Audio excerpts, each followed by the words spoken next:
This video is about how to code inline elements for formatting and identifying text. So as we studied about block elements in the previous video, so in contrast to a block element in HTML, an inline element does not start on a new line. Instead, an inline element is coded within a block element. In this video, you will learn how to code inline elements for formatting and identifying text. So the 5 HTML inline elements used for formatting text are I displays the content in italics, then the B element displays the content in bold, sub element displays the content as a subscript, sup sub displays the content as a superscript, and lastly the br tag, an empty element that starts a new line of text.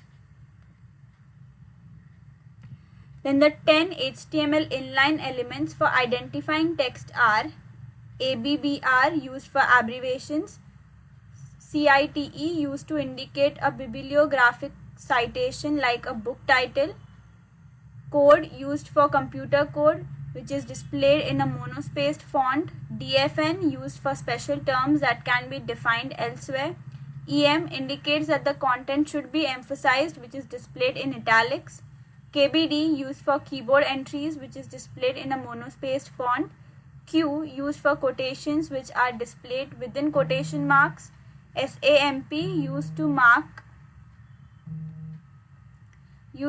a sequence of characters that has no other meaning, strong indicates that the content should be strongly emphasized which is displayed in bold, VAR used for computer variables which are displayed in a monospaced font.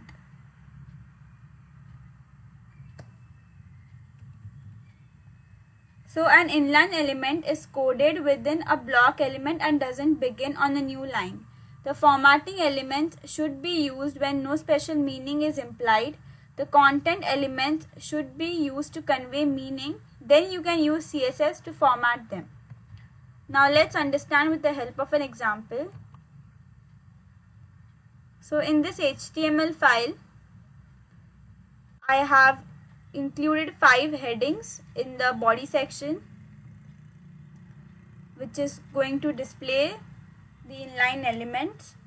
So the first heading is going to display EM example. So the word world is going to be emphasized. So in the paragraph I have written hello world and I have included the word world in the EM tag.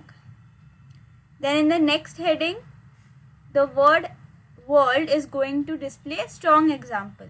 And similarly, in the next heading, the word world is going to display KDB example, then sub example and quotation example.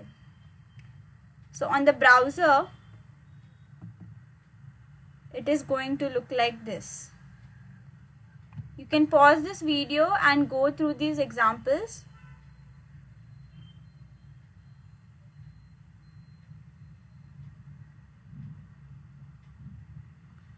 So I hope you have learned how to code inline elements for formatting and identifying text. Thank you.